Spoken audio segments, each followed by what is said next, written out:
Mike, what's your assessment of that? You obviously made a number of changes. It's difficult in these matches because you're playing against a team 2 divisions above, but how did you feel the performance was? 30 minutes was very good.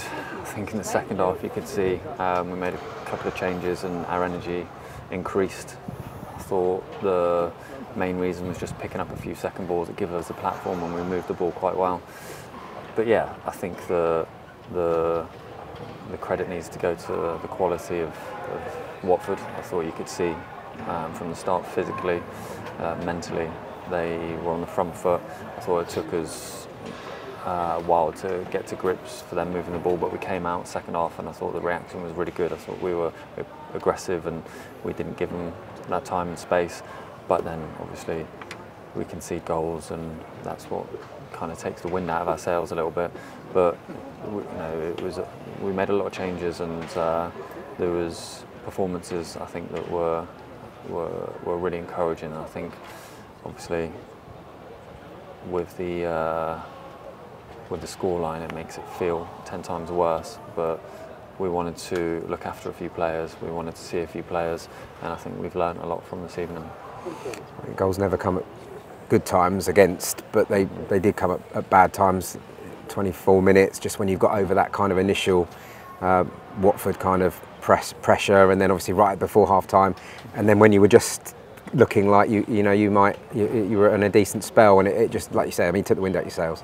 Yeah, I mean, there's no excuses. There was a difference in class this evening, so we can't hide from that. But yeah, the fact is we came out second half and we're on the front foot. We created 2 or 3 really good chances, very unfortunate not to score, and then one breakaway, individual bit of brilliance, and then we're 3-0 down, and emotionally we're in a very different place than we was a few minutes before that.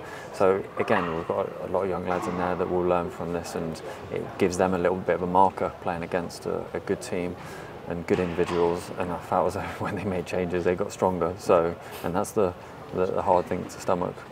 So did you though when you made the changes at half time, I suppose. You obviously introducing Alex Gilby and players like that driving you forward. Yeah, and that's what they bring, and you just know what you're going to get. So, like I say, it's a difficult night for some of the lads, but I think it's only got to open our eyes up to the levels we have to aspire to get to. But for us, I think it was just again another reinforcement of when we're moving the ball really well and we're on that front foot. Championship sides, struggle to live with how well we play. But then on the flip side, the difference of the gulf between when we're good and when we're not is too big. So we've got to take the positives. We've got to make sure that the boys now just get the recovery in. That's done now, and we've got a massive game, and we want to start our season on Saturday.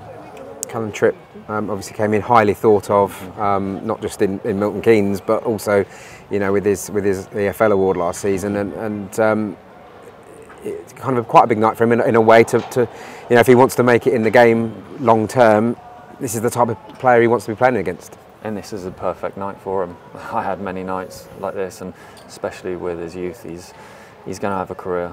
Trippy, and a very good one, and this is going to stand him in really good stead. He plays 3 different positions, and that itself, we just ask him, but you could see when he moved positions, he just pulled his shin pads up and gets on with it, and I think that's the personality that you need, and he'll take so much from it because he is a very, very talented lad. Thank you. Did you say much to Nathan Harness? I mean, a few of those goals, particularly in the second half, a couple of them squirming through his hands. I mean, as a goalkeeper coming in, you want to make an impression, don't you? But it feels like he wore that a little bit, certainly later on. And again, it's similar to what we were saying. He's had a tough night, but he's owned it in there, and it's he doesn't need to say anything because we're all in it together, and we win, lose, draw together, and we all take responsibility. And there's many things that were off this evening, and no one person carries a can, and we do it as a group, we do it as a club, and it will make him stronger, I know, because he's that personality.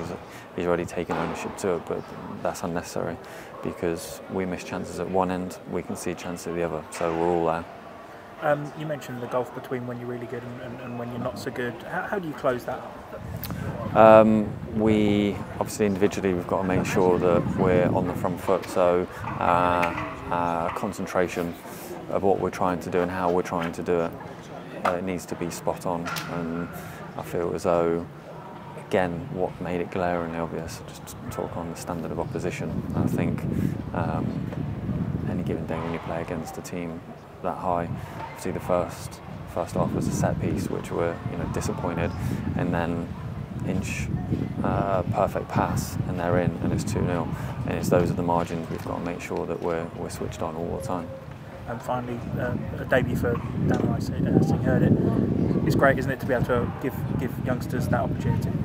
Yeah, and again from South coming in at that scoreline, it's not ideal, but it's to have this experience, to be involved and be around, and he's got a lot of talent and something the club are very excited to bring on and to give him that opportunity to experience this. It would be fantastic and hold him in good stead.